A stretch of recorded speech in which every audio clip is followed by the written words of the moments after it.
ये खबर दी जा रही है भाई, दिन जुमेरात है और 20 अगस्त की तारीख है और रात की बारिश हो रही है। कल रात भी हुई, बारिश रुकने को नाम ना ले रही।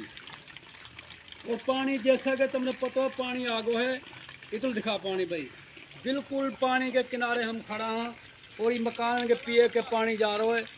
और ये पानी स्पीड पकड़ गो पूरा पिछला गांव सातवाड़, मिसरीवाड़, फेरवाड़, गनगरा, भजना, जनाब बस्तान, नूरकोट और जनाब सारा गामन में पानी फिर गो है। और पानी हमारी तरफ आ रहा है। तैयारी कर लें, अगला गांव दोदा वाला प्लाट मंजूर ही तक पानी आगो, आगे करारा वाली और जनाब दलोजी और जितना भी आगे गांव है वे अपनी तैयारी पकड़ लें, क्योंकि पानी पूरी स्पीड से आगो और पहले से ज़्यादा पानी की स्पीड है।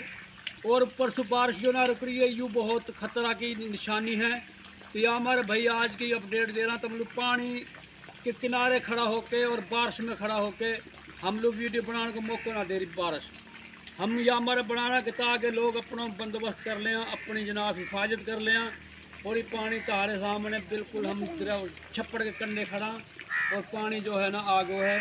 और ये आज जनाब 20 अगस्त की 9-10 बजे की वीडियो है और पानी की जो है ना कंडीशन बहुत ही ख़राब है। बाकी अगली अपडेट फिर देंगे। अब तक के हमारे इतना ही है और अगली सूरत हाल जैसी होएगी बताऊँगा। अल्लाह हाफ़िज़।